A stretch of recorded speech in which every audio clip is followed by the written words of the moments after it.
I have already mentioned in previous videos that even though humanity is capable of sailing the stars, actually getting anywhere takes ages. Indeed, this sort of travel takes so long that it's not rare for missions to take thousands of years to reach their destinations. Now, this is normally not a big deal, as humanity has been doing this for the better part of 10 million years already, and thus has become quite skilled at making their ships, well, livable. Sure, they aren't always the best, but most habitats have rivers, forests, gardens, and plenty of space, at least enough for people not to go insane in the Great Void. But you see, there is also another humbler kind of ship out there, the cargo ship. Designed for traveling within a single solar system, they don't really have any of the amenities typical of their larger cousins. Of course, they still have to sustain a crew for months or even years, but the ambience inside is a lot closer to an Antarctic base than anything else. After all, the crews get to return home eventually. Except when they don't. Thousands of years ago, a small cargo vessel set out from its home world, and into the outer reaches of its system it went. Just another mission to resupply one of the outer worlds, bringing in new monks, taking back those who wanted to return, you know, the usual. Thus the crew settled into their duties. The would-be monks read their tomes, the astronomers stood in wonder, and the technicians stood guard over the cloning machines. And so the days passed, the lights turning on and off every 79 hours or so. And so the days passed, and kept passing, and they kept passing and passing and passing, way beyond the expected length of their journey. Something had gone terribly wrong. And when the AI noticed this, it locked the ship into survival mode. The doors and windows lost their function, the crew became trapped inside their living quarters, and robots took over every function of the ship, from producing food to maintaining the reactors.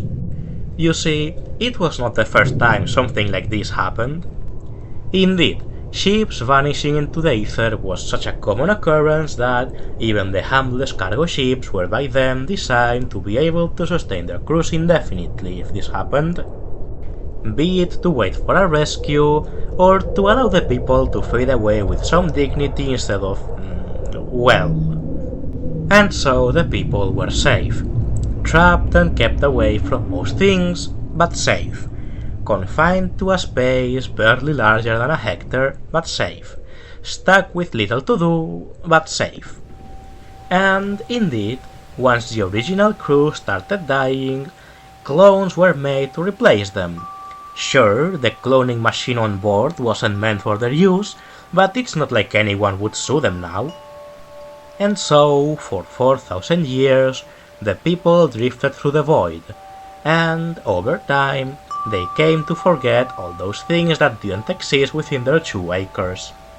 There was no sky above their heads and no soil below their feet, and neither was there wind to blow them away, nor fire to burn them, and so they didn't need words for those. There was, however, a small patch of moss growing near the showers, and a flock of parakeets hanging near the ceiling.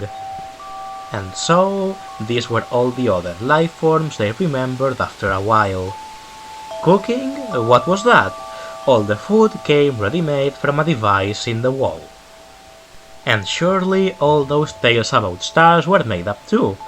The only opening in the walls was a single window that opened into the pitch darkness of what had once been the cargo halls. And yes, it was a simple life, but they had everything they needed. No worries, no problems that could spiral out of control, only them and their unchanging crewmates.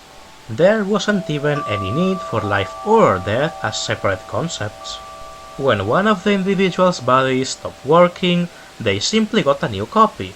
Sure, the new body was stuck in baby form for a while, but nothing really changed, not really. Their name was the same, their duties were the same, and as time went on, their fellow crewmates would remind them of all those memories they used to have before losing their brain. and then their ship landed on Arau, never to fly again.